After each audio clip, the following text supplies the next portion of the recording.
இனிய நிகழ்வில் தலைமையேற்று புத்தக வாசிப்பை பற்றியும் இந்த நிகழ்ச்சியை பற்றியும் ஒரு முன்னுரை அளித்திருக்கின்ற மதிப்பிற்குரிய மதுரை மாவட்ட ஆட்சியர் அவர்களே, இந்த நிகழ்வில் வரவேற்புரை வழங்கிய மதிப்பிற்குரிய மாவட்ட வருவாய் அலுவலர் அவர்களே, நன்றியுரை வழங்கவிருக்கின்ற மதுரை கோட்டாட்சியர் அவர்களே, மேடையிலே அமர்ந்திருக்கின்ற மேலூர் கோட்டாட்சியர் அவர்களே, இணை பதிவாளர் அவர்களே, மற்றுமுள்ள ஆன்றோர்களே, அரங்கத்திலே அமர்ந்திருக்கின்ற இனிய நண்பர்களே, உங்கள் அனைவருக்கும் என்னுடைய அன்பான வணக்கங்களை தெரிவித்துக் கொள்கின்றேன். எனக்கு முன்னால் இங்கே திரையிசையில் இலக்கியம் என்கிற தலைப்பில் உரையாற்றிய நண்பர் சிவகுருநாதன் அவர்கள் திருச்சியில் நகைச்சுவை மன்றம் ஒன்றை தொடங்கி மாதந்தோறும் கூட்டங்கள் நடத்தி மக்களை சிரிக்க வைத்து கொண்டிருப்பவர். அவர் சிரிக்க வைப்பதோடு நின்று விடாமல் அப்பவோ இப்பவோ என்று இருக்கின்ற சில தமிழறிஞர்களை அழைத்து வந்து அவர்களுக்கு பாராட்டு கூட்டம் நடத்தி அவர்களுடைய ஆயுளையும் அதிகப்படுத்துகிற பணியை செய்து கொண்டிருக்கிறார் என்பது கூடுதல் செய்தி. இப்படி உழைத்து உழைத்து ஓடாக தேய்ந்து கொண்டிருக்கின்றார். இன்று அவர் திரையிசையில் இலக்கியம் என்கின்ற தலைப்பில் உரையாற்றியதோடு இசையாக கலந்து நம் செவிகளில் ஒரு இனிய இன்பத்தை பாய்ச்சினார். இன்றுதான் அவர் இவ்வளவு அழகாக பாடுவார் என்பது எனக்கு தெரியும். அது மட்டுமில்லாமல் பாடுகிற போது அந்த பாடகர்களுடைய குரலையே ஒத்து தன்னுடைய குரலையும் வடிவமைத்து கொண்டது மேலும் சிறப்பு. திரை இசையில் மட்டுமல்ல, நம் அன்றாட வாழ்க்கையிலேயே இலக்கியம் ததும்பும் சொற்றொடர்களை நாம் பயன்படுத்தி வருகிறோம். காற்றைப் போல விரைந்தான், மின்னலைப் போல செயல்பட்டான், ரக்கை கட்டியது போல ஏன் சென்று கொண்டிருக்கின்றாய் என்றெல்லாம் நாம் தினசரி உரையாடல்களிலேயே இலக்கியம் ததும்புகின்ற சொல்களை பயன்படுத்துகிறோம். அதைப் போலவே நம்முடைய பழமொழிகளை எடுத்துக்கொண்டால் கூட அவற்றில் சொல் நயமும் பொருள் நயமும் இருப்பதைப் போல எதுகையும் மோனையும் கலந்து ஒரு கவித்துவத்தை, ஓர் இலக்கிய தன்மையை அவை கொடுக்கின்றன. காற்றுள்ள போதே தூற்றிக்கொள், துள்ளுகிற மாடு பொதி சுமக்காது, கத்தாழை முள்ளு வித்தாரக்கல்லி விறகு வெட்ட போனாலாம், கத்தாழை முள்ளு கொத்தோடு ஏறியதாம், எத்தனை எதுகை மோனை. இப்படி நம்முடைய பழமொழிகளில் கூட இலக்கிய நயம் இருப்பதை பார்க்கின்றோம். நாம் நின்று போன கடிகாரம் கூட ஒரு நாளைக்கு 2 முறை சரியான நேரத்தை காட்டுவதைப் போல, காகம் உட்கார பணம்பழம் விழுவதைப் போல அல்லாமல் இலக்கிய நயமும் வாழ்வியல் தத்துவங்களும் நன்னெறிகளும் அடங்குகிற பாடல்களை பாடலாசிரியர்கள் வடித்து கொடுக்க, அவற்றை அதிக ஓசையுடன் ஒளிபரப்பாமல் மெதுவான ஓசையாக, மெல்லிசையாக, காதுகளுக்கு இதமாக, மயிலிறகால் நம் மனத்தை வருடுவதைப் போல ஒரு முறை கேட்டாலே இதயத்தில் பதிந்து நாள் முழுவதும் அதையே நாம் உச்சரித்து கொண்டிருக்கின்ற வகையில் பாடல்கள் வருமேயானால் அவையும் இலக்கிய தன்மை பெற்றவையாகத்தான் இருக்கும் என்பதை நான் தெளிவுபடுத்த விரும்புகிறேன். திரையிசையை பொறுத்தவரை நாம் அன்றாடம் பல்வேறு விதமான பாடல்களை எடுத்துக்காட்டாக காட்டிக் கொண்டிருக்கின்றோம். சட்டி சுட்டதடா, கை விட்டதடா, வீடு வரை உறவு, வீதி வரை மனைவி, அண்ணன் என்னடா, தம்பி என்னடா, அவசரமான உலகத்திலே என்று நாம் அன்றாடம் சிலவற்றை சொல்லிக் கொண்டிருக்கின்றோம். திரு சிவகுருநாதன் அவர்கள் பட்டுக்கோட்டையினுடைய தூங்காதே தம்பி தூங்காதே என்ற பாடலை சொன்னார். அதிலே இலக்கிய நயமும் இருக்கிறது, வாழ்வியல் தத்துவமும் இருக்கிறது. அதிலே முக்கியமான ஒரு வரி, சில பொறுப்புள்ள மனிதர்கள் தூக்கத்தினால் பல பொன்னான வேலையும் தூங்குதப்பா என்பதுதான்.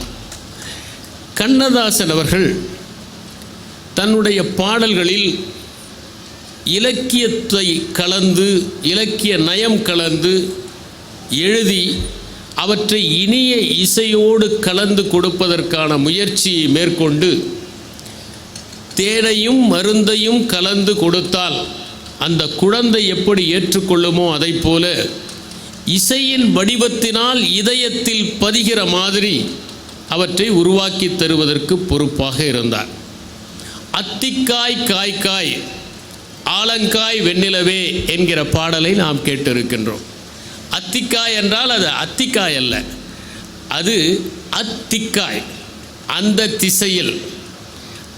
திசையில் போய் காய் வெண்ணிலாவே, இந்த திசையில் காய்க்காதே. அத்திக்காய் காய்க்காய் ஆலங்காய் வெண்ணிலவே. ஏனென்றால் ஆலங்காய் சூடாக இருக்கும். அதை போல நீ இந்த திசையில் காய்ந்தால் என்னுடைய உணர்ச்சிகள் எல்லாம் அதிகமாகிறது. அதனால் இந்த திசையில் காயாமல் அந்த திசையில் போய் காய். நீயும் என்னை போல ஒரு பெண் அல்லவா, என்னுடைய மன உணர்வுகளை புரிந்து கொள் என்கின்ற அடிப்படையில் தான் அந்த பாடலை இலக்கிய நயத்தோடு எழுதியிருப்பார். அதை போலவே பலவிதமான ஓசைகள் கொண்ட, சுவை கொண்ட பாடல்கள் தமிழ் திரை இசையிலே ஒலித்திருக்கின்றன.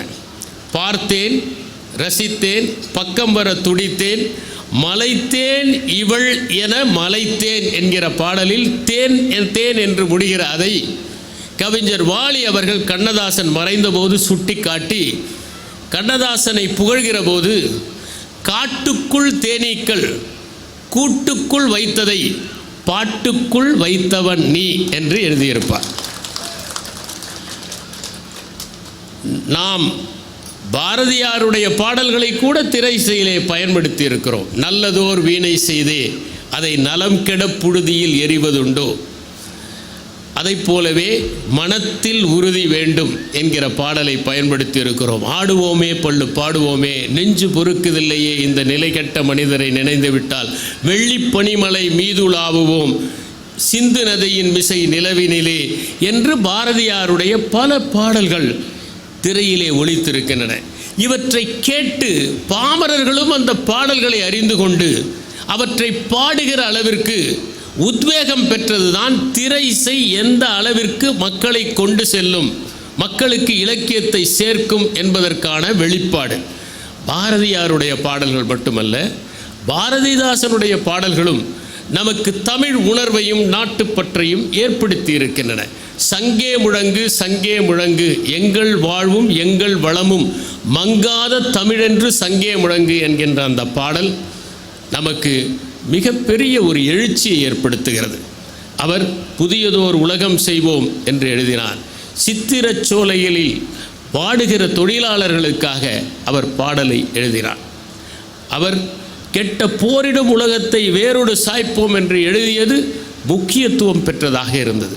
தமிழுக்கும் அமுதென்று பேர் என்கின்ற அந்த பாடல் நாம் கேட்கிற போதெல்லாம் நமக்கு தமிழ் மொழியின் மீது பற்றையும் ஆர்வத்தையும் ஏற்படுத்துகிறது. இப்படி பாரதிதாசனுடைய அந்த பாடல்களும் திரையிலே ஒலித்தன. அந்தாதி என்பது முடிகிற சொல்லை வைத்துக்கொண்டு அடுத்த வரியை தொடங்குவது. வசந்த கால நதிகளிலே வைரமணி நீரலைகள், நீரலைகள் மீதினிலே நெஞ்சிரண்டி நினைவலைகள் என்கின்ற அந்த பாடலில் அந்தாதி முறை என்பது கடைபிடிக்கப்பட்டு அது கேட்கிற மக்களுக்கெல்லாம் அந்தாதி என்பது என்ன என்பதை புரிய வைத்தது. தமிழ் திரை இசையிலே புது கவிதைகளும் இசையோடு ஒலித்த திரைப்படங்களும் உண்டு. ஒரு பெண் மருமகள் மாமியார் கொடுமைப்படுத்துகிறாள், மாமியாரை கொசு கடிக்கிறது. அப்போது அவள் புது கவிதையில் ஒரு பாடலை பாடுகிறாள். ஏ கொசுவே உனக்கு கோடி நமஸ்காரம், என் மாமியார் மேனி என்ன உனக்கு இறங்குகின்ற மீனம்பாக்கமா, ராத்திரி நேரம் வந்து இறங்கி இரத்தச்சோறு உண்கிறாயே, அது ஒன்றும் சாமியார் ரத்தம் அல்ல சுத்தமாக இருப்பதற்கு. ஆஃப்டர் ஆல் மாமியார் ரத்தம், கொழுப்பு அதிகம் என்று அக்னி சாட்சி என்கிற அந்த படத்தில் அந்த பாடல் கையாளப்படும். பல நேரங்களில் நமக்கு உற்சாகத்தை அளிப்பதாக திரை இசை பாடல்கள் இருக்கின்றன. அதோ அந்த பறவை போல வாழ வேண்டும் என்கிற பாடல், அவர் கூறியதைப் போல உன்னை அறிந்தால் உன்னை அறிந்தால், வெற்றி மீது வெற்றி வந்து என்னை சேரும், என்னதான் நடக்கும் நடக்கட்டுமே, இருளினில் நீதி மறையட்டுமே போன்ற பாடல்கள் எல்லாம் நமக்கு உற்சாகத்தை கொடுக்கிற பாடல்கள். மாபெரும் சபைதனில் நீ நடந்தால் உனக்கு மாலைகள் விட வேண்டும் என்கிற பாடல் எங்களை எல்லாம் சிறிய வயதில் மிகவும் தாக்கத்தை ஏற்படுத்திய பாடலாக திகழ்ந்தது. அதைப் போலவே நமக்கு அற்புதமான ஓமைகளை தந்த பாடல்களும் இருக்கின்றன. நதியில் விளையாடி கொடியில் தலை சீவி நடந்த இளந்தென்றலே என்கிற பாடல்,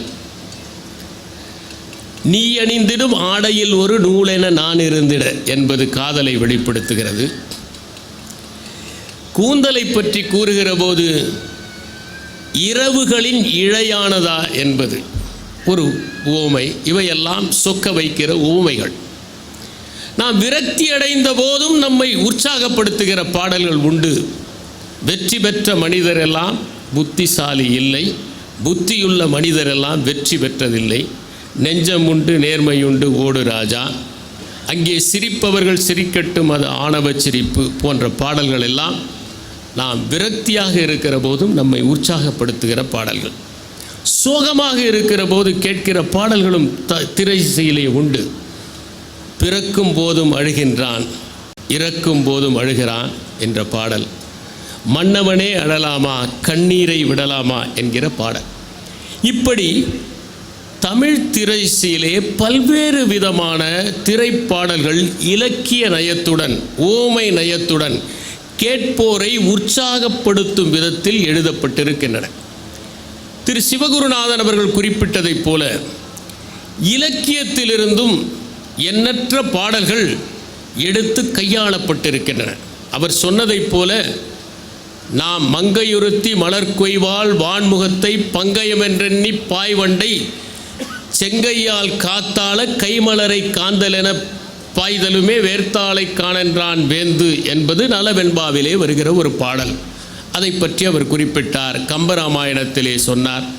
ஒருமுறை கண்ணதாசன் சென்று கொண்டிருக்கும் போது கல்லைத்தான் மண்ணைத்தான் காய்ச்சித்தான் குடிக்கத்தான் கற்பித்தானா என்று அந்த பாடலை கேட்ட பிறகுதான் அத்தான் என்னத்தான் என்கிற அந்த பாடல் உருவானது.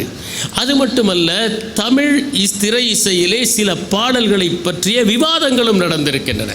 உதாரணமாக கண் சிவக்குமா கண்ணம் சிவக்குமா நாணத்தால் என்கிற ஒரு விவாதம் ஏற்பட்டது. பச்சரிசி பல்லாட என்று சொன்னால் அவள் இளமை பருவத்தில் இருப்பவளா மூதாட்டியா என்கிற கேள்வி. இப்படி தமிழ் திரை இசையிலே விவாதங்களும் நடக்கிற அளவிற்கு அந்த பாடல்களை உன்னதமாக கேட்டு மகிழ்ந்தவர்கள் உண்டு. திரை இசையில் நாம் இலக்கியத்தை கலக்கிற போது எளிய முறையில் அது மக்களுக்கு சென்று சேர்வதோடு மூலத்தையும் வாசிக்க வேண்டும் என்கின்ற எண்ணத்தை ஏற்படுத்தும். அதனால் அதிகமாக இலக்கிய நயம், இலக்கியத்திலிருந்து எடுத்தாள வேண்டும் என்பதில்லை, இலக்கிய நயம் கொண்ட பாடல்களை நாம் உருவாக்கினால் கூட அவை ஒரு காப்பியத்தன்மையை கொடுத்துவிடும். காப்பியங்களே திரைப்படங்களானதும் உண்டு.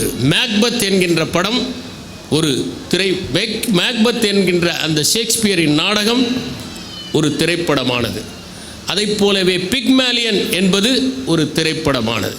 தமிழில் கூட நாம் சிலப்பதிகாரம் பூம்புகார் ஆனதையும் குண்டலகேசி மந்திரிக்குமார் ஆனதையும் நாம் அறிந்திருக்கிறோம். இப்படி ஒரு காப்பியத்தன்மையை நாம் கொடுக்கிற போது எளிய மக்களை அந்த காப்பியங்கள் சென்று அடைவதற்கான வாய்ப்புகள் அதிகம். இவற்றையெல்லாம் சிவகுருநாதன் அவர்கள் பேசி முடித்த பிறகு நான் ஏன் பேச வேண்டும் என்றால், இந்த தொடர் ஓட்ட பந்தயத்திலே முதலில் ஓடுகிறவர் ஒரு குச்சியை எடுத்து கொண்டு வருவார், பின்னால் வருகிறவரும் அவரோடு ஓடுவார் அல்லவா? அதை போல அவரிடமிருந்து குச்சியை பெற்றுக்கொண்டு சிறிது தூரம் நான் ஓடினேன். இப்போது நாம் தலைப்புக்கு வருகிறோம். தலைப்புக்கு வருவதற்கு முன்னால் மதுரைக்கு வர வேண்டும். மதுரை என்பது வாசிப்பில் தொன்று தொட்டு திகழ்ந்த ஒரு ஊர். தமிழ் சங்கங்கள் எல்லாம் உருவான ஊர். நான் மதுரையில் 2001 வரை பணியாற்றியது இல்லை. நான் நாகப்பட்டினத்தில் சாராட்சியராக பணியாற்றினேன். பிறகு கடலூரில் கூடுதல் ஆட்சியராக பணியாற்றினேன். காஞ்சிபுரத்தில் ஆட்சியராக பணியாற்றினேன். கடலோர மாவட்டங்களிலேயே பணியாற்றியதால் ஆண்டுதோறும் வெள்ளத்தையும் புயலையும் சமாளித்த எனக்கு 2001ஆம் ஆண்டு புயல் வீசியதால் மதுரைக்கு வந்தேன். அப்படி வந்தபோது மதுரை எனக்கு மிகப்பெரிய உற்சாகத்தை அளித்தது. அது ஒரு சின்ன சம்பவத்தை நினைவுக்கு கொண்டு வருகிறது. ஓஷோ சிறுவனாக இருக்கிற போது வீட்டிலே குறும்புகள் செய்வார். நாம் ஒன்றை புரிந்து கொள்ள வேண்டும். ஆண் குழந்தைகளுடைய மூளையும் பெண் குழந்தைகளுடைய மூளையும் வித்தியாசமாக வடிவமைக்கப்பட்டிருக்கின்றன. ஆண் குழந்தைகள் எப்போதும் காரையும் துப்பாக்கியையும் கத்தியையும் நேசிக்கும். அவைதான் பொம்மைகளாக அந்த குழந்தைகள் விரும்பும். ஆனால் பெண் குழந்தைகள் சொப்பு பாத்திரங்களை விரும்பும். ஒரு இடத்திலே உட்கார வைத்தால் பெண் குழந்தைகள் அங்கேயே உட்கார்ந்திருக்கும். ஆண் குழந்தைகளால் உட்கார்ந்திருக்க முடியாது. எங்கே குழந்தைகள் அதிகம் குறும்பு செய்கின்றனவோ அங்கே அவை அதிக புத்திசாலியாக இருக்கின்றன என்று பொருள். ஒரு கார் பொம்மையை கொடுத்தால் அப்படியே வைத்திருக்கிற குழந்தை வேண்டுமானால் ஒரு வர்த்தகர் ஆகலாம், விஞ்ஞானி ஆக முடியாது. அதை உடனே பிரித்து பார்க்கிற குழந்தை தான் விஞ்ஞானியாக ஆக முடியும். அதனால் அந்த குழந்தைகளின் குறும்பு தரத்தை ரசிக்கின்ற மனப்பான்மை இங்கே வந்திருக்கிற பெற்றோர் பெற்றுக்கொள்ள வேண்டும் என்று நான் கேட்டுக்கொள்கிறேன். இது குழந்தைகள் சார்பான வேண்டுகோள். அதை போல ஓஷே குறும்பு செய்தவுடன் அவருடைய தந்தை கோபப்பட்டு ஒரு அறையிலே அவரை அடைத்து விட்டார். மதியமானது. மகன் மன்னிப்பு கேட்பான் என்று தந்தை எதிர்பார்த்தார். ஆனால் எந்த சத்தமும் இல்லை. கதவை தட்டுவான் என்று அம்மா எதிர்பார்த்தார். எந்த ஓசையும் இல்லை. மாலை ஆனது. அப்போதும் சத்தம் கேட்காததால் இவர்களே கதவை திறந்து பார்த்தார்கள். உள்ளே ஓஷோ அமர்ந்து கொண்டு தியானம் செய்து கொண்டிருந்தார். வெளியே வா என்றார்கள். நீங்கள் தானே உள்ளே அடைப்பினீர்கள், இனி உள்ளே இருப்பதும் வெளியே இருப்பதும் என்னுடைய அதிகாரம், நீங்கள் செல்லுங்கள் என்று சொல்லிவிட்டார். இரவு ஆனது. மகனுக்கு ஏதாவது ஆய்விடப் போகிறது என்கிற பயம். தந்தை வந்தார். நீ வெளியே வந்துதான் ஆக வேண்டும் என்றார். நான் வர முடியாது என்றார். நான் வேண்டுமானால் மன்னிப்பு கேட்டுக்கொள்கிறேன், வெளியே வா என்றார். நான் இங்கே மகிழ்ச்சியாகத்தானே இருக்கிறேன், எந்த தொந்தரவும் இல்லாமல், என் தியானத்தை ஏன் கலைக்கிறீர்கள் என்றார். கடைசியில் தந்தை தாய் எல்லோரும் மன்றாடி அவரை வெளியே வர சொன்னார்கள். அவர் சொன்னார், ஒரே ஒரு நிபந்தனை, நான் குறும்புகள் தொடர்ந்து செய்வேன், என்னை உள்ளே அடைக்கக்கூடாது, அடைத்தால் இப்படித்தான் செய்வேன் என்று. சில நேரங்களில் எவற்றை தண்டனையாக மற்றவர்கள் நினைக்கிறார்களோ அவையே நமக்கு சாபமாக ஆகிவிடும் என்பதற்கு மதுரை வாழ்க்கை எனக்கு ஓர் உதாரணமாக இருந்தது. இங்கே தான் நான் அதிகம் நண்பர்களை பெற்றேன். ஏனென்றால் இங்கு தான் அதிகம் ஓய்வு கிடைத்தது உறவாடுவதற்கு. இங்கே தான் நான் நிறைய படித்தேன். மாவட்ட ஆட்சியர் அளித்த பட்டியலை எல்லாம் இங்கே தான் படித்தேன். இங்கே தான் அவற்றை விட மனிதர்களை படித்தேன். இங்கே தான் நல்ல பணியில் இல்லாவிட்டாலும் நம்மை நன்றாக நடத்துகிற உள்ளங்கள் எப்போதும் உண்டு என்பதை உணர்ந்து கொண்டேன். இப்படி மதுரை வாழ்க்கையில் நான் பெற்றவை அதிகம். இப்போது இலக்கியத்தில் காதலுக்கு வருவோம். காதல் என்றால் என்ன என்பதை நாம் தெளிவாக புரிந்து கொள்ள வேண்டும். காதல் என்கிற சொல் தமிழில் அன்பு என்கிற பொருளில்தான் கையாளப்படுகிறது. அதனால்தான் இறைமை மீது கொண்ட அன்பை கூட நாம் காதல் என்று தான் சொல்கிறோம். காதலாகி கசிந்து கண்ணீர் மல்கி ஓதுவோர் தமை நன்னெறி குய்ப்பது வேதம் நான்கினும் மெய்ப்பொருளாவது நாதர் நாமம் நமச்சிவாயவே என்ற பாடலை நாம் படித்திருக்கிறோம். அதை போலவே அந்த அன்பு என்பது எவ்வளவு ஆழமாக இருக்கும் என்பதற்கு நாம் உற்றாரை யான் வேண்டேன், ஊர் வேண்டேன், பேர் வேண்டேன், கற்றாரை யான் வேண்டேன், கற்பனவே இனி அமையும், குற்றால தமந்துரையும் கூத்தா உன் குறை கடற்கே கற்றாவின் மனம் போல கசிந்துருக வேண்டுவனே என்று நாம் அந்த பாடலை படித்திருக்கிறோம். தன்னையே நாயகியாக நினைத்து கொண்டு இறைமையை ஆணாக நினைத்து கொண்டு பாடுகிற அந்த பாடல்களும் தமிழ் இலக்கியத்திலே இடம்பெற்றிருக்கின்றன.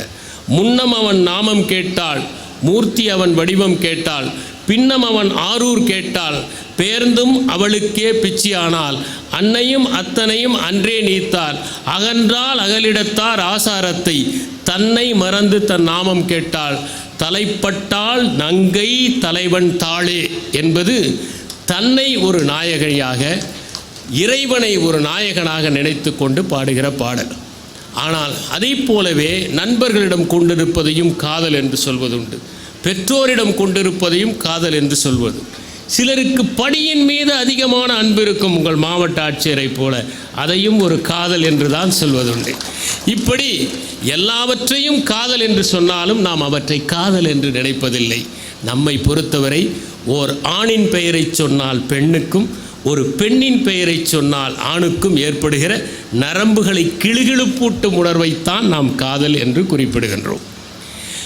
முருகேச பாண்டியன் அவர்கள் உலக இலக்கியங்களில் உள்ள காதல் கதைகளையும் தமிழ் இலக்கியத்தில் உள்ள காதல் கதைகளையும் தொகுத்து 2 தொகுப்புகள் வெளியிட்டிருக்கிறார். அதில் அவர் ஓர் அற்புதமான கருத்தை குறிப்பிடுகிறார். காதல் என்கின்ற அந்த சிறிய சொல் தந்திரமானது. இந்த காதலை பற்றி புரிந்து கொள்வதற்கு விஞ்ஞானிகள் நிறைய ஆய்வுகள் நடத்தி கொண்டிருக்கிறார்கள். ஒரு ஆண் ஒரு பெண்ணுக்கோ, ஒரு பெண் ஒரு ஆணுக்கோ விருப்பமானவர்களாக தெரிகிற போது அவர்கள் உடலிலே ஏகப்பட்ட வேதியியல் மாற்றங்கள் நடக்கின்றன, வேதியியல் பொருட்கள் சுரக்கின்றன என்று அவர் அறிவியலின் அடிப்படையில் கூறுகிறார். இதை கவிஞர் வைரமுத்து அவர்கள் எழுதுகிற போது, காதலித்துப்பார், உன்னை சுற்றி ஓர் ஒளிவட்டம் தோன்றும், உலகம் அர்த்தப்படும், ராத்திரியின் நீளம் உனக்கு விளங்கும், நீ கவிஞனாவாய், உன் கையெழுத்து அழகாகும், தபால்காரன் தெய்வமாவான், உன் பிம்பம் விழுந்து கண்ணாடி உடையும், உன் கண்ணிரண்டும் ஒளி கொள்ளும், காதலித்துப்பார், தலையணை நினைப்பாய், 3 முறை பல் துலக்குவாய், காத்திருக்கும் போது நிமிஷங்களெல்லாம் வருஷங்களாகும், வந்துவிட்டால் வருஷங்களெல்லாம் நிமிஷங்கள் என்பாய். காகம் கூட உன்னை உற்று நோக்காது, ஆனால் உலகமே உன்னை கவனிப்பதாய் உணர்வாய், வயிற்றுக்கும் தொண்டைக்கும் இடையே உருவமில்லாத ஓர் உருண்டை உருளக் காண்பாய். இந்த வானம், இந்த அந்தி, இந்த பூமி, இந்த பூக்கள் எல்லாம் காதலை கௌரவிக்கும் ஏற்பாடு என்பாய். காதலித்துப்பார், காதலித்துப்பார், அப்போது நீ இதயங்கள் இடம் மாறி அடிக்கடி துடிக்க காண்பாய். அது மட்டுமல்ல, நீ நிசப்த அலைவரிசையில் உன் குரல் மட்டும் ஒளிபரப்பப்படுவதை பார்ப்பாய். உன் நரம்புகளே நாணேற்றி உனக்குள் அம்பு விடும். காதல் எனும் திரைச்சீலையை காமம் கிழிக்கும், ஹார்மோன்கள் நைல் நதியாக பெருக்கெடுக்கும், உதடுகள் சகாராகும், தாகம் சமுத்திரமாகும், கண்ணீர் துளிக்குள் அந்த சமுத்திரம் அடங்கும். காதலித்துப்பார், சின்ன சின்ன பரிசுகளுக்கே சிலிர்க்க முடியுமே, அதற்காக வேணும். புலன்களை வருத்தி புதுப்பிக்க முடியுமே, அதற்காக வேணும். ஆண் என்ற சொல்லுக்கும் பெண் என்ற சொல்லுக்கும் அகராதியில் இல்லாத அர்த்தம் விளங்குமே, அதற்காக வேணும். வாழ்ந்து கொண்டே சாகவும் முடியுமே, செத்து கொண்டு வாழவே முடியுமே, அதற்காக வேணும் காதலித்துப்பார் என்பது ஒரு கவிதை. காதல் என்பது என்ன, இனக்கவர்ச்சி என்பது என்ன, காமம் என்பது என்ன என்பதை இன்றைய இளைய தலைமுறை புரிந்து கொள்ள வேண்டும். அதற்காக தான் இந்த தலைப்பில் நான் பேசுகிறேன். இன்று அதை தவறாக புரிந்து கொண்டு இனக்கவர்ச்சியை காதல் என நினைத்து அது நிறைவேறாமல் போனால் நிம்மதியை இழந்து நின்று கொண்டிருப்பவர்களை நாம் பார்க்கிறோம். இனக்கவர்ச்சியால் ஈர்க்கப்பட்டு அது நடக்காமல் போனால் வாழ்க்கையே தொலைந்து போனதாக எண்ணிக்கொண்டிருப்பவர்களை நாம் பார்க்கிறோம். இனக்கவர்ச்சி என்பது கணநேர மயக்கம். காதல் என்பது நம்முடைய உள்ளங்களோடு தொடர்புடையது. காமம் என்பது உடல்களோடு நின்று விடுவது. இனக்கவர்ச்சி என்பது ஓர் உணர்ச்சி, காதல் என்பது உணர்வு. இனக்கவர்ச்சி என்பது தடுமாற்றம், காதல் என்பது தெளிவு. இனக்கவர்ச்சி என்பது மயக்கம், காதல் என்பது புரிதல். இனக்கவர்ச்சி என்பது நீர்க்குமிழி, காதல் என்பது அருவி. இதை நாம் புரிந்து கொள்ள வேண்டும். இந்த காதல் முதல் முறை பார்க்கிற போதே மனத்தில் ஒரு சின்ன சிலிர்ப்பை ஏற்படுத்த வேண்டும். அது முதல் முறை ஏற்படுத்தாவிட்டால் ஒருபோதும் ஏற்படுத்தாது. அதை பற்றி ஷேக்ஸ்பியர் குறிப்பிடுகிற போது காதல் காரணமில்லாத காரணமானது என்று குறிப்பிடுகிறார். சிம்பர்லின் என்கிற அந்த நாடகத்தில் சொல்லுகிறார். அவரே முதல் முறை பார்க்கிற போது ஏற்படாவிட்டால் அது காதல் அல்ல என்று கிறிஸ்டோபர் மார்லோ சொல்கிற அந்த வரிகளை மேற்கோள் காட்டுகிறார். ஷேக்ஸ்பியரே மேற்கோள் காட்டுகிற அளவிற்கு மகத்தான கவிஞராக திகழ்ந்தவர் கிறிஸ்டோபர் மார்லோ. முதல் முறை பார்க்கிற போதே மனத்திலே ஓர் ஈர்ப்பு ஏற்பட வேண்டும் என்பதுதான் காதலுடைய அறிகுறி. இதை பற்றி கூறுகிற போது ஒருவர் சொன்னார், எனக்கு அந்த பெண் மீது காதல். உடனே அடுத்தவர் சொன்னார், கேட்டார், முதல் முறை பார்த்தபோதே காதலா? இல்லை, இரண்டாம் முறை பார்த்தபோது தான் காதல். ஏன்? இரண்டாம் முறை பார்த்தபோது தான் பணக்கார பெண் என்று தெரிந்தது என்று சொன்னார். ஆங்கிலத்தில் ஒரு பழமொழி உண்டு, to get a poor father is fate, to get a poor father in law is foolishness என்று. அதை கடைப்பிடிக்கிறவர்கள் நிறைய பேர் இருக்கிறார்கள்.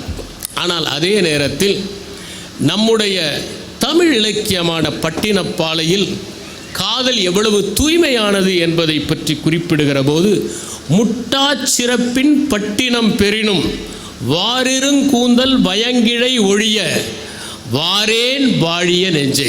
இவ்வளவு சிறப்புகள் பெற்ற இந்த பட்டினத்தை, காவிரி பூம்பட்டினத்தை எனக்கு அளித்தாலும் என் காதலியை விட்டு நான் ஒருபோதும் வரமாட்டேன், அதற்கு நான் இதை ஒருபோதும் காவு கொடுக்க மாட்டேன் என்று குறிப்பிடுவதைப் போல இடம்பெற்றிருக்கிறது.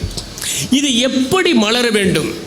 சாதி, மதம், கோத்திரம், பணம், பெருமைகள், புகழ் போன்றவற்றை பார்த்து கொண்டு வருவது காதல் அல்ல.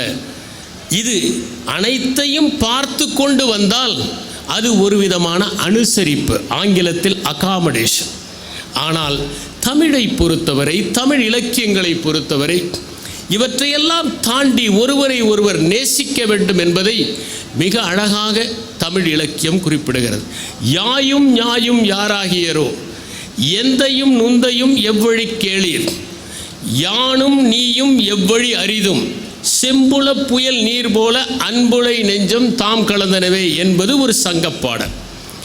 நீ யாரோ யார் யாரோ தெரியாது, உன் தந்தைக்கும் என் தந்தைக்கும் தெரியாது, உன் தாயும் என் தாயும் யாரென்றே தெரியாது, முகவரி தெரியாது. முகவரி தெரியாமல் வருவதுதான் காதல். முகம் தெரிய வேண்டும், முகவரி தெரியக்கூடாது. இப்போது முகவரி தெரிகிறது, முகம் தெரிவதில்லை. இப்படி இருந்தோமே நாம் எப்படி கலந்தோம்?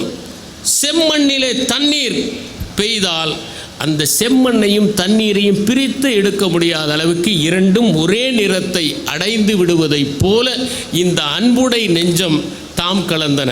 ஏனென்றால் நமக்குள் இருக்கிற அன்பு பரிசுத்தமான அன்பு என்பதை அந்த பாடல் குறிப்பிடுகிறது.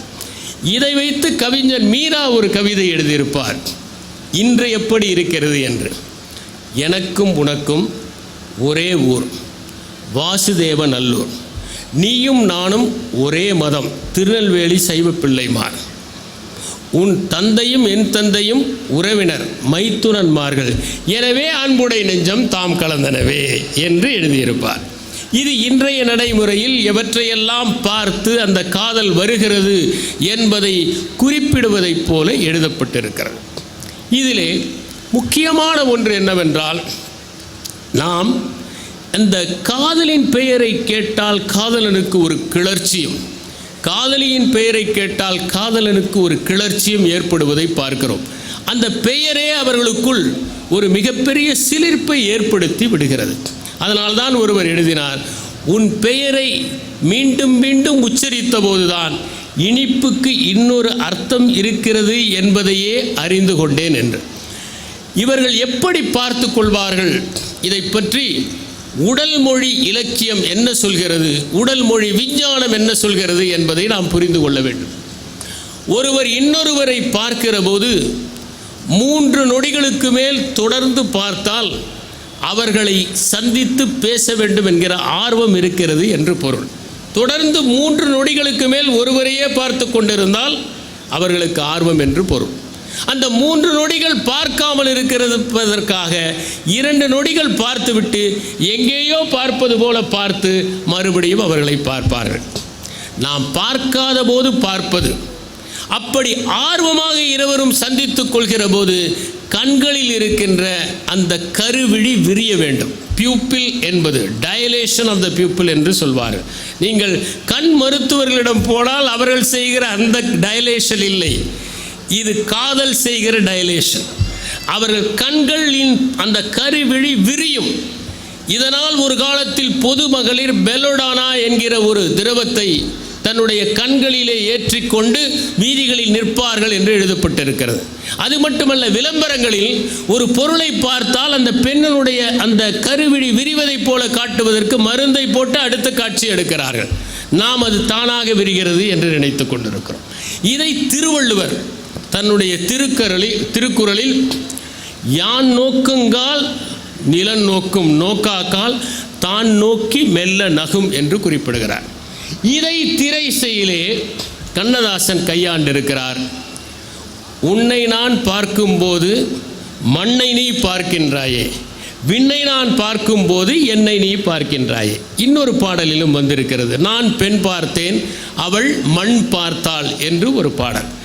இவையெல்லாம் அந்த இலக்கியம் என்பது எப்படி மனித உணர்வுகளை படம் பிடித்து காட்டுகிறது என்பதற்கு. ஏனென்றால் கண் என்பது இந்த காதலில் ஒரு முக்கியமான ஒரு பகுதி என்பதனால்தான் கண்களவு கொள்ளும் சிறுநோக்கம் காமத்தில் செம்பாகம் அன்று பெரிது என்று திருவள்ளுவர் குறிப்பிடுகிறார். அந்த கண்களை பற்றி எழுதுகிறவர் ஒருவர் எழுதுகிறார், அன்று நடந்த கவிதை போட்டிக்கு எல்லோரும் கண்களோடு வந்திருந்தார்கள், எல்லோரும் கவிதையோடு வந்திருந்தார்கள், நீ மட்டும் கண்களோடு வந்திருந்தாய். அன்று வந்திருந்த கவிதை போட்டிக்கு எல்லோரும் கவிதையோடு வந்திருந்தார்கள், நீ மட்டும் கண்களோடு வந்திருந்தாய் என்று குறிப்பிடுகிறார். அதிலும் எப்படி பார்ப்பார்கள் என்பதை திருவள்ளுவர் சொல்லுகிறார். பார்க்காததை போல சற்று கண்களை சுருக்கி கொண்டு பார்ப்பார்கள் என்று சொல்லுகிறார். பெண்கள் பார்ப்பார்கள் என்று சொல்லுகிறார். காரணம், ஆண்களுடைய கண்களுக்கும் பெண்களுடைய கண்களுக்கும் வேறுபாடு இருக்கிறது. ஆண்கள் வேட்டையாடுபவர்கள், தொலைவிலே இருக்கிற ஒரு விலங்கை வேட்டையாடுவதால் அவர்களுக்கு இருப்பது ஒரு தொலைநோக்கி பார்வை, பைனாகுலர் விஷன். ஆனால் ஒரு பெண்ணுக்கு இருப்பது பக்கவாட்டு பார்வை, பெரிஃபெரல் விஷன். அதனால் பின்னால் வருகிறவர்களை கூட ஒரு பெண்ணால் அறிந்து கொள்ள முடியும். அதனால் தான் மான்களுக்கு இருப்பது பெரிஃபெரல் விஷன், புலிகளுக்கு இருப்பது பைனாகுலர் விஷன். அதனால்தான் மான்களின் விழிகளோடு பெண்களை அவர்கள் ஒப்பிட்டார்கள், பெரிஃபெரல் விஷன் இருப்பதால்.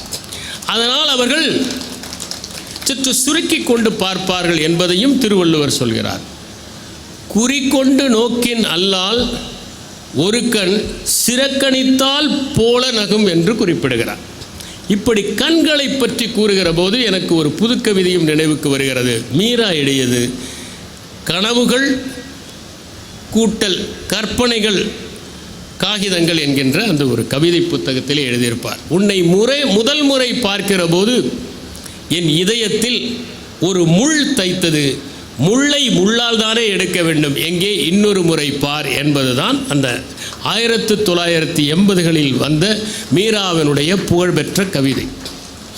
காதலர்கள் மனம் எப்படி இருக்கும் என்பதை பாரதியார் மிக அழகாக ஒரு கவிதையிலே சொல்கிறார். தூண்டில் புழுவை போல் வெளியே சுடர் விளக்கினை போல் நீண்ட பொழுதாக எனது நெஞ்சம் துடித்தது. கூண்டு கிளியைப் போல் தனிமை கொண்டு மிகவும் நொந்தேன். வேண்டும் பொருளையெல்லாம் மனது வெறுத்து விட்டதடி என்று சொல்கிறார். கூண்டில் புழுவைப் போல மனம் துடிக்கும். சுடர் விளக்கு அசைவதைப் போல அது ஆடிக்கொண்டே இருக்கும், எப்போது வேண்டுமானாலும் அணைந்து விடலாம் என்று. கூண்டில் கிளி எப்படி தனிமையிலே வாடுமோ அப்படி வாடும். வேண்டிய பொருள்கள் கூட வெறுத்து விடும். அதனால்தான் அந்த நேரத்தில் பலர் சாப்பிடுவதில்லை, தூங்குவதில்லை, உணவருந்துவதில்லை என்றெல்லாம் அவர்கள் தங்களை வருத்தி கொள்கிறார்கள். அதைத்தான் வைரமுத்து சொன்னார், புலன்களை வருத்தி புதுப்பிக்க முடியுமே என்று குறிப்பிட்டார். நம்முடைய சங்க இலக்கியங்களை எடுத்து பார்த்தால் அவர் காதலை சொல்லுகிற போது கூட மேன்மையான உணர்வுகளை அவை படம் பிடித்து காட்டுகின்றன. உதாரணமாக நாம் நற்றிணையிலே அறிந்த ஒரு பாடல்தான் விளையாட ஆயமோடு என்று தொடங்குகிற அந்த பாடல். ஒரு பெண்ணொருத்தி சிறு வயதிலே ஒரு புன்னை விதையை நடுகிறாள். அது வளர்கிறது, மரமாகி விடுகிறது. அந்த புன்னை மரத்தை பார்த்து அன்னை சொல்கிறாள், இந்த புன்னை உன் தங்கையைப் போல என்று. அந்த புன்னை மரத்தடியிலே தன்னுடைய காதலனை சந்திப்பதற்கு அந்த பெண் தயங்குகிறாள், சொல்லுகிறாள், இந்த புன்னை என் தங்கையைப் போல, இந்த தங்கையின் முன்பு நாம் எப்படி சகஜமாக பேசிக்கொள்ள முடியும், எனவே வேறிடம் போகலாம் என்று சொல்வதைப் போல. இன்னொரு பாடல் கணிப்பொன் குன்றனார் என்பவர் எழுதிய ஒரு பாடல், மிகவும் நுட்பமானது. தமிழர்கள் எந்த அளவிற்கு இயற்கையை ரசித்தார்கள், மதித்தார்கள் என்பதை ஒரு காதல் பாட்டிலே அந்த புலவர் சொல்லுகிறார். அவர் சொல்லுகிறார், மருந்தை கூட அதிகமாக எடுத்துக்கொள்ள மாட்டார்கள், மரம் பட்டு விடுமே என்பதனால். அவர்கள் தவத்தை கூட அதிகமாக செய்ய மாட்டார்கள். பொன்னை அதிகமான வரியாக மன்னர்கள் வாங்க மாட்டார்கள் என்பது அந்த பாடல். மிக அற்புதமான ஒரு பாடல். மரம் சா மருந்தும் கொள்ளார் மாந்தர், உரம் சா செய்யார் உயர் தவம், பொன்னும் கொள்ளார் மன்னர் என்பதுதான் அது. இப்படி வாழ்ந்தார்கள் என்கிற ஒரு தத்துவமே நமக்கு மிகச்சிறந்த தத்துவமாக இருக்கிறது. கணவன் மனைவி எப்படி இருக்க வேண்டும், காதலர்கள் எப்படி இருக்க வேண்டும் என்பதை தமிழ் இலக்கியங்கள் படம் பிடித்து காட்டுகின்றன. காதலர்கள் இருவரும் நண்பர்களாக இருக்க வேண்டும். யாரும் இங்கே மேலும் கிடையாது, யாரும் கீழும் கிடையாது. அதுதான் இல்வாழ்க்கையிலும் தொடர வேண்டும். நான் ஒரே ஒரு விஷயத்தை சொல்லுகிறேன், உலகத்திலேயே உன்னதமான ஓர் உறவு என்பது நட்பு தான். நம் தந்தை நம்மிடம் பிரியமாக இருந்தால் ஒரு நண்பனைப் போல நடந்து கொள்வார் என்று சொல்கிறோம். தாய் நம்முடைய கவலைகளை எல்லாம் கேட்பதற்கு காதுகளை கொடுத்தால் ஒரு தோழியைப் போல என்று சொல்கிறோம். சகோதரி நம்மிடம் அக்கறையாக அனைத்தையும் விசாரித்தால் எதையும் நான் பகிர்ந்து கொள்ள முடியும், என் சகோதரி ஒரு தோழியைப் போல என்று சொல்லுகிறோம். எல்லாவற்றிலுமே விஞ்சி இருப்பது நட்பு என்கிற அந்த உணர்வு தான். அதைத்தான் தமிழ் இலக்கியத்திலே காதலனை நட்பாக அழைக்கிற ஒரு 2 பாடல்கள் மூலம் நாம் காண முடிகிறது. அதிலே அந்த காதலன் மீது வைத்திருக்கிற அன்பை பற்றி சொல்லுகிற போது அவள் சொல்லுகிறாள், 3 விதமான பரிமாணங்கள் இருக்கின்றன. ஒன்று உயரம், இன்னொன்று ஆழம், இன்னொன்று அகலம்.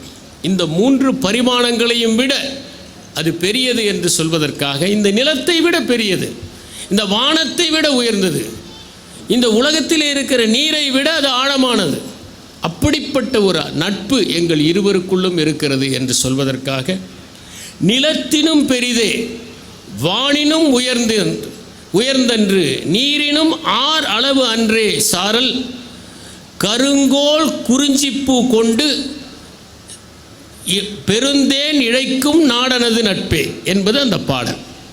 இதிலே ஒன்றை கவனிக்கலாம், நீரினும் ஆழமானது, வானினும் உயர்ந்தது, இந்த உலகத்தை விட பெரியது.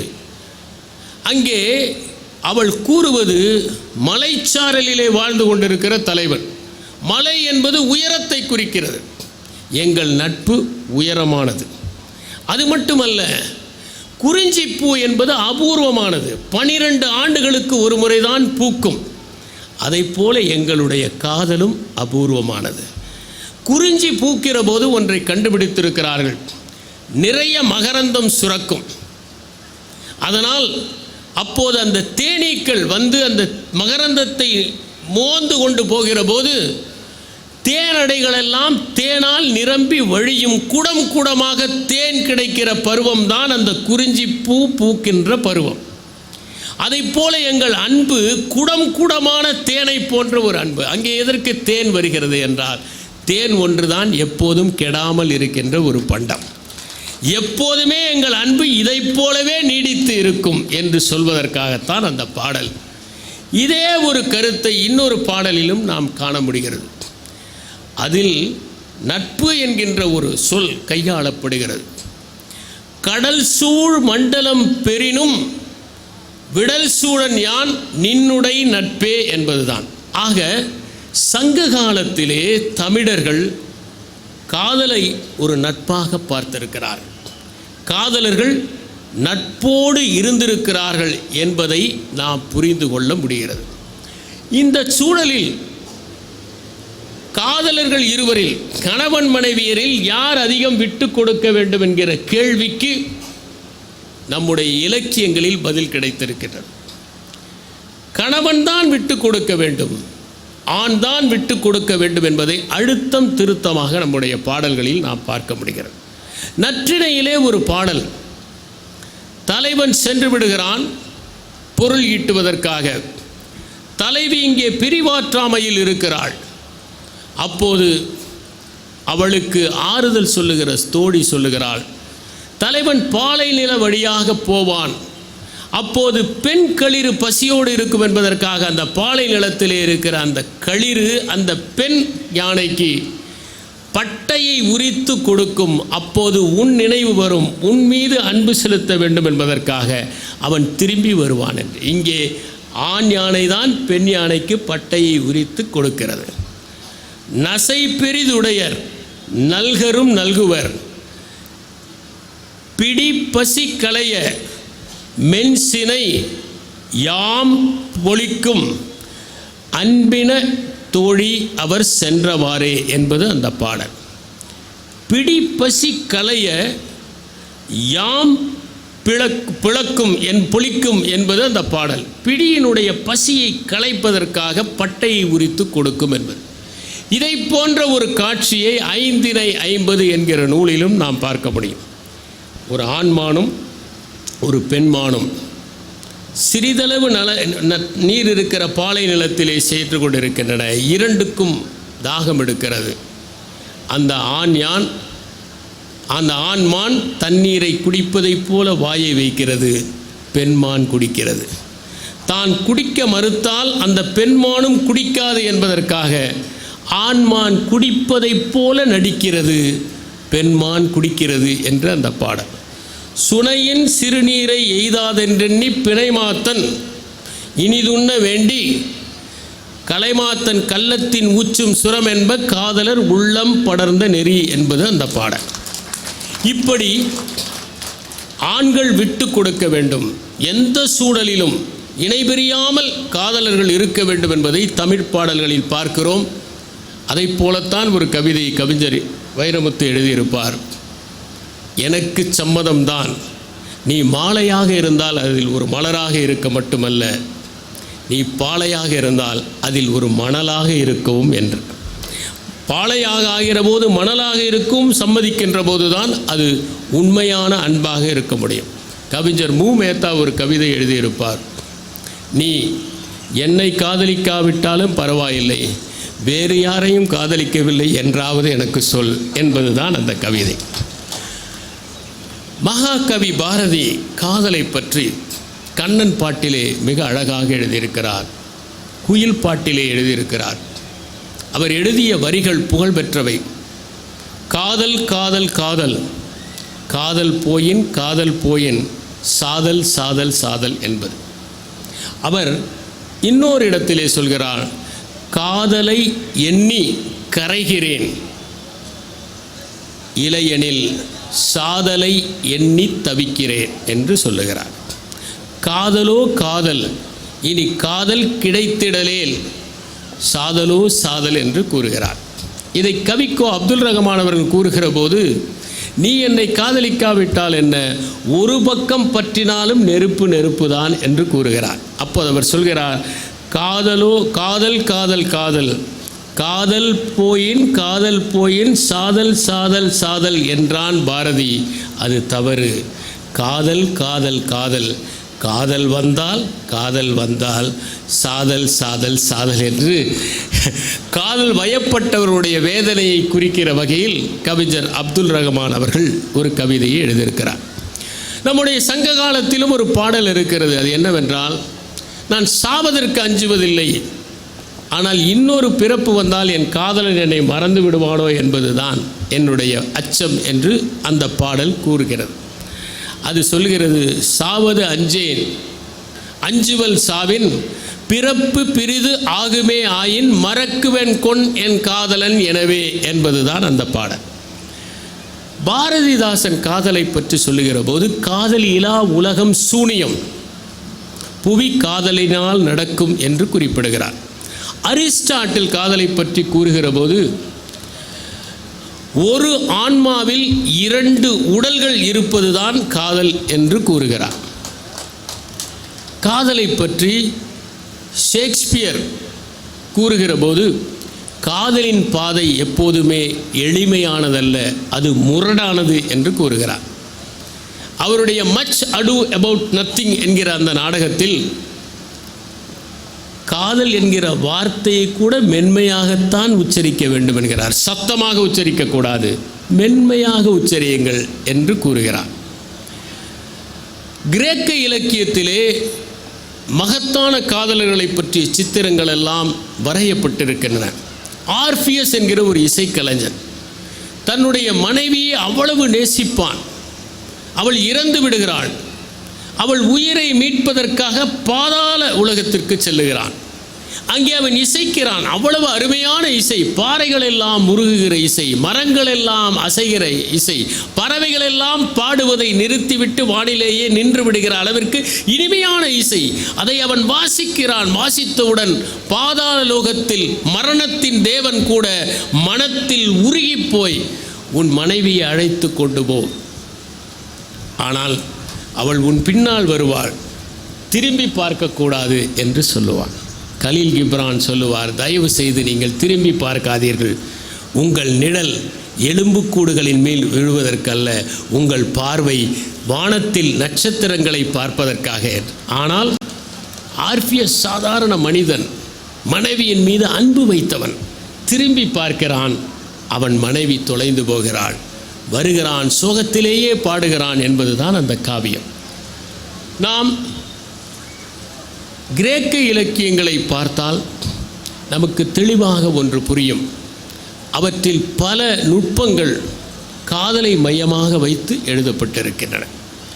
உதாரணமாக, ஹோமர் எழுதிய இலியட் என்பதே ஓர் அழகி போட்டியினால் வந்த வினை.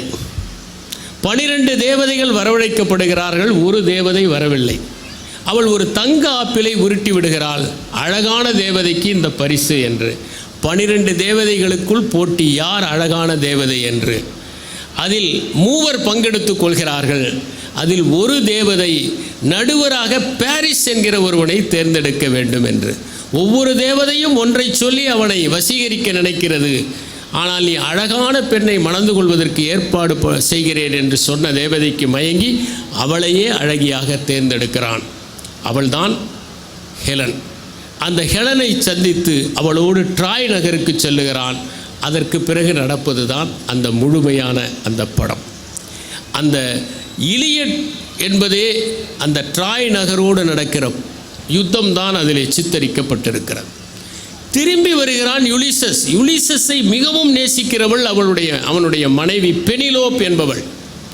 ஆனால் பெனிலோப்பிடம் 20 ஆண்டுகளாக உன் கணவன் வரவில்லை, நாங்கள் திருமணம் செய்து கொள்கிறோம் என்று போட்டி போடுகிறார்கள் உறவினர்கள்.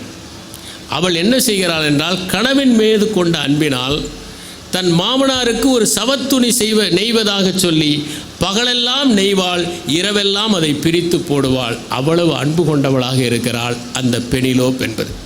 இதிகாசங்களிலும் காதல் ஒரு மையப்பொருளாக இருக்கிறது. இங்கே பேசிய சிவகுருநாதன் அவர்கள் ராமாயணத்தை பற்றி குறிப்பிட்டார். அந்த ராமாயணத்தில் சீதையும் ராமனும் சந்திப்பது வால்மீகியினால் வேறு விதமாக சித்தரிக்கப்பட்டிருக்கும், கம்பரால் வேறு விதமாக சித்தரிக்கப்பட்டிருக்கும். வில்லை உடைக்கிற வரை ராமனும் சீதையும் வால்மீகி ராமாயணத்தில் பார்த்திருக்க மாட்டார்கள். ஆனால் தமிழ் பண்பாட்டில் ஒருவரை ஒருவர் நேசிக்காமல் எப்படி திருமணம் செய்து கொள்வது என்கின்ற அந்த அடிப்படையில் அவர்கள் இருவரும் பார்ப்பதைப் போல ஒரு காட்சியை அவர் படைத்திருப்பார்.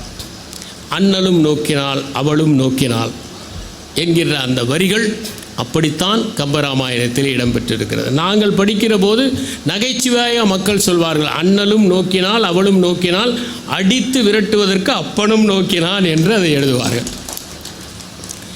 அதிலே அவர்களை பற்றி கூறுகிற போது, பருகிய நோக்கு எனும் பாசம் பிணித்தலால் ஒருவரை ஒருவர் தம் உள்ளம் ஈர்த்தலால் வரிசிலை அண்ணலும் வாழ்க்கண் நங்கையும் இருவரும் மாரிப்புக்கு இதயம் எய்தினர் என்று குறிப்பிடுகிறார் கம்பர்.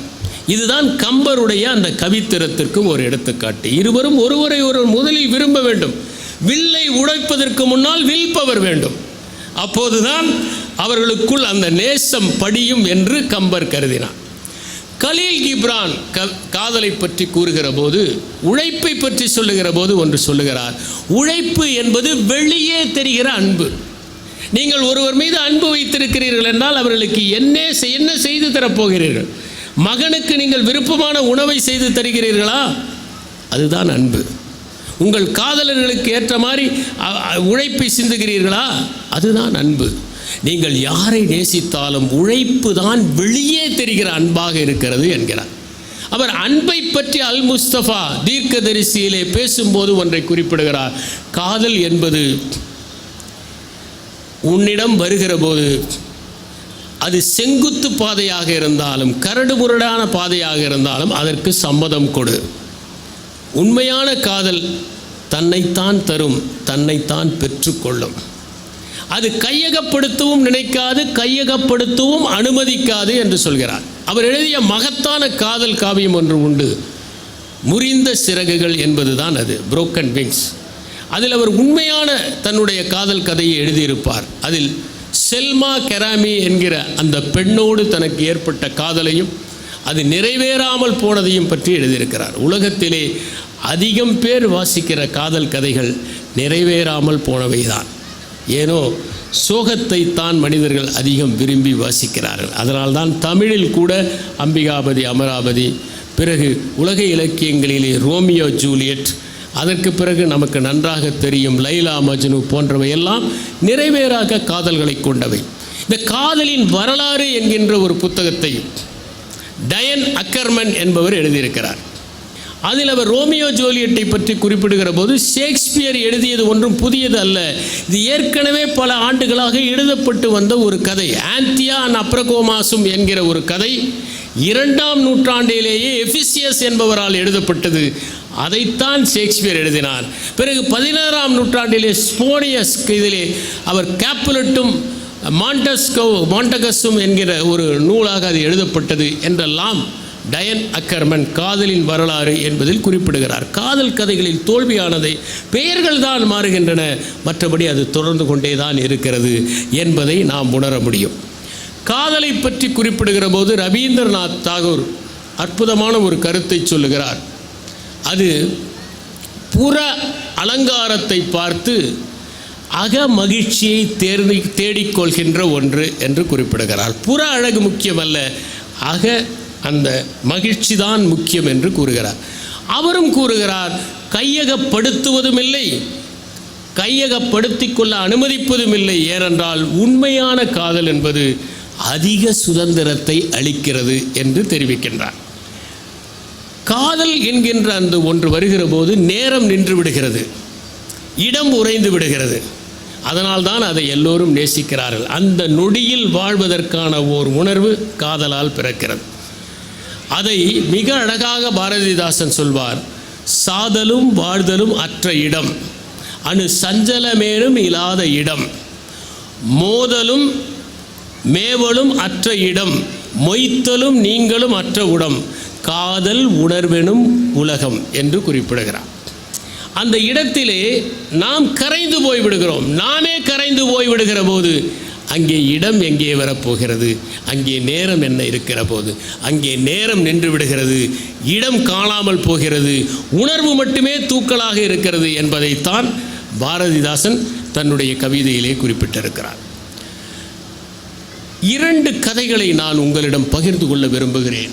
ஒன்று இலக்கியத்தில் இருப்பது, இன்னொன்று உண்மையான வாழ்க்கையில் நடந்தது. முதலாவது கதை கூப்பா ராஜகோபாலன் எழுதிய நூருன்னிசா என்கிற கதை. ஒரு நண்பன், அவனுக்கு குலாம் காதர் என்கின்ற இன்னொரு நண்பன், சின்ன வயதிலே படித்தவர்கள், 12 ஆண்டுகளுக்கு முன்னால் பிரிந்தவர்கள். அந்த குலாம் காதர் கானிடமிருந்து ஒரு கடிதம் திடீரென்று வருகிறது. இவன் உப்பு சத்தியாகிரகத்தில் ஈடுபட்டு 6 மாதம் சிறையிலிருந்து திரும்பி வந்தபோது அந்த கடிதம் வருகிறது. அந்த கடிதத்தை பார்த்தால் அதில் எழுதப்பட்டிருக்கிறது, நண்பனே, நாம் இருவரும் ஒன்றாக படித்தபோது சின்ன வயதிலே ஒரு சத்தியம் செய்து கொண்டோம், ஒருவருக்கு ஒருவர் தெரியாமல் திருமணம் செய்து கொள்வதில்லை என்று. எனக்கு திருமணமாக போகிறது வரும் வாரத்தில். நான் உனக்கு அழைப்பிதழை அழித்திருக்கிறேன், நீ வந்துவிடு, உனக்கு அறையெல்லாம் ஏற்பாடு செய்து விட்டேன் என்று. இந்த குலாம் காதர் கான் எப்படி நெருங்கிய நண்பனானான் என்பதற்கு ஒரு பின்னணி உண்டு. இருவரும் ஒன்றாக படிக்கிறார்கள். ஒருவருடைய கணக்கை பார்த்து இன்னொருவர் காப்பி அடிக்கிறார்கள். குலாம் காதர் கான் தான் காப்பி அடித்தது. ஆனால் போட்ட இந்த நண்பனே தவறாக போட்டதால் அவனும் தவறாக காப்பி அடித்து விட்டான். காப்பி அடிப்பதில் ஒரு பிரச்சனை இருக்கிறது. சரியான நபர்களை பார்த்து காப்பி அடிக்க வேண்டும். ஆனால் சமுதாயமே தவறான நபர்களை பார்த்து காப்பி அடிப்பதைப் போல எனக்கு தோன்றுது. சில நேரங்களில் யார் காப்பி அடித்தார்களோ அவர்கள் அதிக மதிப்பெண் வாங்குவதும் உண்டு. ஏனென்றால் அவர்கள் 4-5 பேரை பார்த்து காப்பி அடிப்பார்கள். இங்கே குலாம் காதர் கான் காப்பி அடிக்கிறார். ஆனால் இந்த நண்பன் மாட்டிக்கொள்கிறான். ஆசிரியர் அடிக்கிறார், இப்படி தப்பாக நீ அவனை பார்த்து காப்பி அடித்திருக்கிறாய் என்று. குலாம் காதர் கான் என்னை பார்த்து எழுதினான் என்று இவன் சொல்லவில்லை. அதனால் குலாம் காதர் கானுக்கு மகிழ்ச்சி. பெரிய பணக்காரன், வீட்டுக்கு அழைத்து செல்கிறான், தந்தையிடமெல்லாம் அறிமுகப்படுத்துகிறான். அதற்கு பிறகு தொடர்ந்து இவன் குலாம் காதர் கான் வீட்டிற்கு செல்கிறான். குலாம் காதர் கானுக்கு ஒரு தங்கை நூருன்னிசா என்று மிகவும் சுட்டியான பெண். அவள் ஓடி வந்து இவர்களுடைய விடிகளை எல்லாம் பொத்திக்கொண்டு அவ்வப்போது விளையாடுகிற ஒரு பெண். அவள் மீது இவனுக்கு ஒரு பற்று, பாசம், ஒரு சின்ன சிலிர்ப்பு. அவளுக்கும் சிலிர்ப்பு. குலாம் காதர் கான் இவ்வாறு நெருங்கி பழகி கொண்டிருக்கிற போது இந்த நண்பனுக்கு தந்தைக்கு மாற்றல் வந்து விடுகிறது. வேறு ஊர் சென்று விடுகிறார்கள். அதற்கு பிறகு இவர்கள் இருவரும் சந்திக்கவே இல்லை. எப்படியோ முகவரியை தெரிந்து அனுப்பியிருக்கிறார். இவன் அந்த திருமணத்திற்கு செல்லுகிறான். போகிற வழியில் நினைத்து கொள்ளுகிறான், நான் சிறையில் இருந்த போதெல்லாம் அந்த நூருன்னிசா தானே வந்து சிரித்து விட்டு போனாள். என் நினைவுகளில் எல்லாம் அவள் தானே இருந்தாள். அவளைத்தானே நான் நினைத்து கொண்டு இந்த சிறைவாசத்தை எல்லாம் கழித்தேன் என்று நினைத்து கொள்கிறான். அவன் செல்கிறான். அறை ஒதுக்கப்படுகிறது. குலாம் காதர் கான் பார்க்கிறான், விசாரிக்கிறான். தாய் வருகிறாள், மகிழ்ச்சியை பகிர்ந்து கொள்கிறார்கள். இவன் தனி அறையிலே தங்குகிற போது யோசிக்கிறான், நூருன்னிசா நம்மை தேடி வருவாளா என்று. காலடி ஓசை கேட்கிறது. நூருன்னிசா வருகிறாள். அவள் வந்து, எங்கே உன்னை பார்க்க முடியாமலேயே என் ஆயுள் போய்விடுமோ என்று நினைத்தேன் என்று ஒரு கடிதத்தை கொடுக்கிறாள். இதை இங்கே படிக்காதே, உன் ஊருக்கு போய் படி, நாளை காலையிலேயே கிளம்பிவிடு என்று சொல்லிவிட்டு இருவரும் கைகளை மட்டும் பற்றி கொள்கிறார்கள். அவர்கள்தான், அவ்வளவுதான். நூருன்னிசா சென்று விடுகிறாள். மறுநாள் காலை வேறு ஏதோ வேலை இருப்பதாக சொல்லி இவன் திரும்பி காவிரி கரையிலே அமர்ந்து அந்த கடிதத்தை பிரிக்கிறான். அவள் எழுதுகிறாள், உன் மீது நான் கொண்ட அன்பில் எங்கே பார்க்க முடியாமல் போய்விடுமோ என்று நினைத்தே நாம் சந்தித்து விட்டோம். நீ என்னை எண்ணி திருமணமே செய்து கொள்ளாமல் என் நினைவிலேயே வாழ வேண்டும் என்பதுதான் என்னுடைய விருப்பம். நான் அவுரங்கசீபனுடைய தங்கை ஜெபுன்னிசா போல நானும் திருமணம் செய்து கொள்ளாமல் வாழப்போகிறேன். நாம் ஒருவரை ஒருவர் திருமணம் செய்து கொள்ள வாய்ப்பு இல்லை, ஆனால் ஒருவர் நினைவில் ஒருவர் வாழ்வோம் என்று அந்த கடிதம் முடிகிறது. அவள் நினைவாகவே இவன் வாழ்கிறான். இதுதான் நூருன்னிசா கதை. இதில் ஒரு சின்ன பிசகு இருக்கிறது. கூப்பா ராஜகோபாலன், ஜெபுன்னிசா என்பவர் அவுரங்கசீபனுடைய தங்கை அல்ல, மகள். அவள் ஒரு கவிஞர். 5000 கவிதைகளை எழுதியவர். மக்ஃபி என்கிற பெயரில் எழுதியவர். 20 ஆண்டுகள் சிறையில் இருந்தவர். அவர் லாகூரிலே அதனுடைய கவர்னராக இருந்த அகில் கான் என்பவரை நேசித்து அது நிறைவேறாமல் போனது. இவற்றை பற்றி நாம் வர வேண்டியதில்லை. ஆனால் இந்த கதையிலே ஒன்று இருக்கிறது.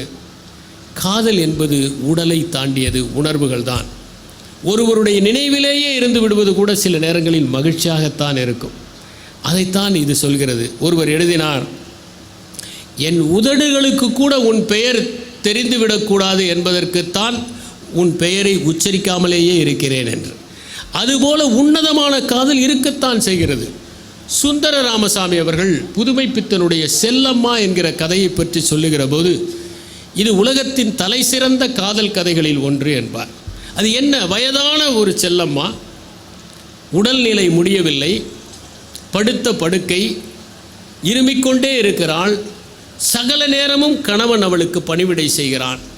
சிறிதும் சலித்து கொள்ளாமல், சிறிதும் முகம் சுளிக்காமல் அவளுக்கு பணிவிடை செய்கிறான். பார்த்து பார்த்து செய்கிறான். கைஞ்சி வைத்து கொடுக்கிறான், சுடுதண்ணீர் வைத்து கொடுக்கிறான், மருத்துவரை ஓடி ஓடி அழைத்து வருகிறான். அவளுக்கு திடீரென பெருமூச்சு வந்து விடுகிறது. ஓடிப்போய் மருத்துவரை அழைத்து வந்து பார்க்கிறான். அதற்குள் அவள் மூச்சு முடிந்து விட்டது. சோகமாக அமர்ந்து விடுகிறான். ஒரு வகையில் இத்தனை துன்பங்களை அனுபவித்த அவள் அமைதியாக சென்று விட்டாளே என்கிற உணர்வும் இருக்கிறது. அவள் இல்லாமல் எப்படி வாழப்போகிறோம் என்ற நினைப்பும் இருக்கிறது. இதுதான் செல்லம்மா. உண்மையான காதல் என்பது வயதான காலத்தில் தம்பதியர் ஒருவருக்கு ஒருவர் செய்து கொள்கிற பணிவிடையில் தான் இருக்கிறது என்பதை புதுமைப்பித்தனுடைய இந்த கதை. அடுத்தது ஊர்வசி பட்டாலியா என்பவர் எழுதிய ஒரு புத்தகம். இதை எனக்கு அறிமுகப்படுத்தியவர் இங்கே அமர்ந்திருக்கின்ற பேராசிரியர் பெர்னாட் ஷா. பலவற்றை எனக்கு அவர் அறிமுகப்படுத்தியிருக்கிறார். அதில் இதுவும் ஒன்று. இந்த புத்தகத்தின் பெயர் the other side of silence, மௌனத்தின் மறுபக்கம் என்கிற அந்த புத்தகத்தை நான் வாங்கி படித்தேன். அதிலே பூட்டா சிங் என்கிற ஒரு பாத்திரம், இந்திய பங்களாதேஷ் பிரிவினையின் போது நடந்த ஒரு சம்பவம். இந்தியாவில் இருக்கிற அந்த இஸ்லாமியர்கள் எல்லாம், விருப்பப்படுகிறவர்களெல்லாம் பாகிஸ்தானுக்கு செல்கிறார்கள். பூட்டா சிங் என்பவன் ஊருக்கு ஒதுக்குப்புறத்தில் ஒரு துறவியைப் போல 55 வயது, இராணுவத்தில் பணியாற்றியவர், வயல் வேலைகளை எல்லாம் செய்து கொண்டு திருமணம் செய்து கொள்ளாமல் இருக்கின்றார். அப்போது ஒரு பெண், 17 வயதே ஆன ஒரு பெண் ஓடி வருகிறார். அவள் வந்தவுடன் அடைக்கலம் கொடுத்து பார்த்தால் ஒருவன் துரத்தி வருகிறான். அவனுக்கு 1500 ரூபாய் அந்த காலத்து பணத்தை கொடுத்து அவனை அனுப்பிவிடுகிறார். அந்த பெண்ணின் பெயர் ஜெஃபின். தன்னுடைய உறவினரோடு பாகிஸ்தான் செல்வது தடைபட்டு விட்டது, பிரிந்து விடுகிறாள். அதனால் துரத்தி கொண்டு வரப்படுகிற அவள் இங்கே அடைக்கலம் புகுகிறாள். அந்த வீட்டிலே இவன் அவளுக்கு அடைக்கலம் தருகிறான். அன்பு செலுத்துவதில் நண்பனாக, உதவி புரிவதில் தந்தையாக, நேயத்தை காட்டுவதில் ஒரு கணவனாக அவன் நடந்து கொள்கிறான். இருவரும் சீக்கிய முறைப்படி திருமணம் செய்து கொள்கிறார்கள். இருவரும் அந்த வயலிலே உழைக்கிறார்கள். இவன் அறுவடை செய்தால் அவள் எடுத்து வைக்கிறாள். இவன் தானியங்களை உலர்த்தினால் அவள் மூட்டல் கட்டுகிறாள். இப்படி இருவரும் சேர்ந்து உழைக்கிறார்கள். மிகுந்த அன்போடு, மிகுந்த மகிழ்ச்சியோடு இருக்கிறார்கள். 17 வயது, 55 வயது, வயதுக்கும் காதலுக்கும் சம்பந்தமில்லை என்பதற்கான ஒரு எடுத்துக்காட்டு இது. அப்படி அவர்கள் இருவரும் மிகவும் நேயமாக வாழ்கிற போது பூட்டா சிங்குக்கு பல விதமான அனுபவங்கள் ஏற்படுகின்றன. இது நாள் வரை தனிக்கட்டையாக இருந்தவனுக்கு அவனுடைய வீடு அழகாக ஆகிறது. பொருள்களெல்லாம் இருக்க வேண்டிய இடத்திலே இருக்கின்றன. வாசலிலே ஒரு கோலம், எங்கு பார்த்தாலும் தூய்மை. அவனுடைய வாழ்க்கையே திசை மாறி போனதாக தெரிகிறது. பூட்டா சிங் அவளை மிகவும் நேசிக்கின்றான். அவள் இல்லாத ஒரு வாழ்க்கையே இல்லை என்கிற ஒரு நிலை ஏற்படுகிறது. இருவருக்கும் ஒரு பெண் குழந்தை பிறக்கிறது. அந்த பெண் குழந்தையின் பெயர் இவன் தன்வீர் என்று சூட்டுகிறான். அதை எப்படி சூட்டுவார்கள் என்றால், கிரந்த சாஹிபில் ஒரு பக்கத்தை திருப்புவார்கள். அதிலே முதல் எழுத்து என்ன வருகிறதோ அதைத்தான் அந்த குழந்தையினுடைய முதல் எழுத்தாக இருக்க வேண்டும். தா வருகிறது, எனவே தன்வீர் என்று சூட்டுகிறார்கள். தன்வீர் என்றால் கடவுளின் அற்புதம் என்று பெயர். அந்த பெயரை சூட்டுகிறார்கள்.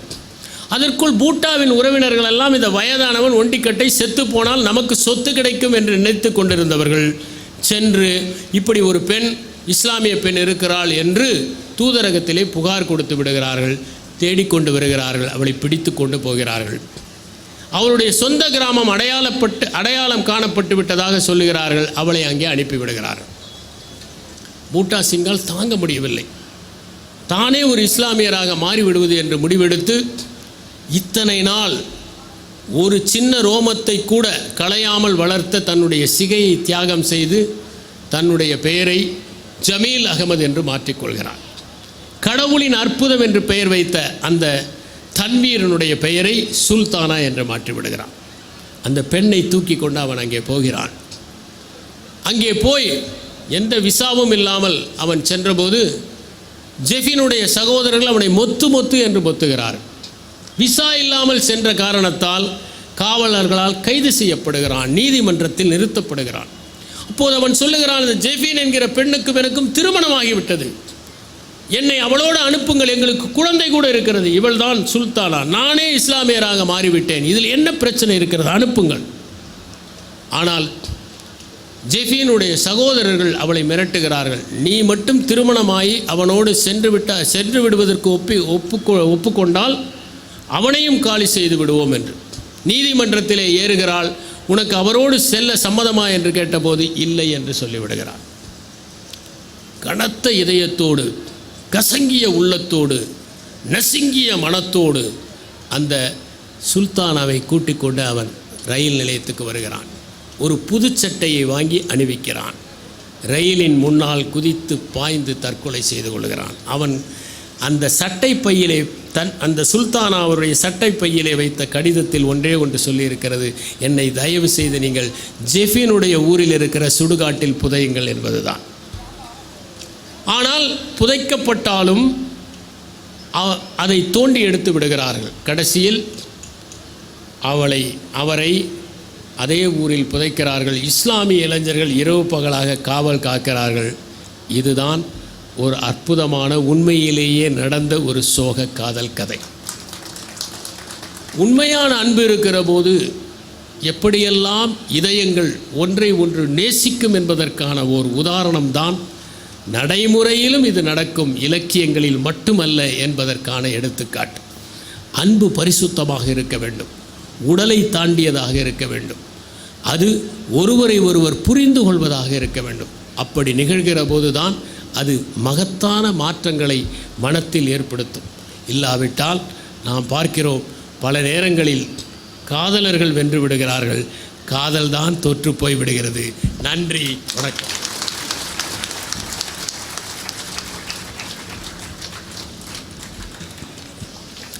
ஒரு 5 நிமிஷம்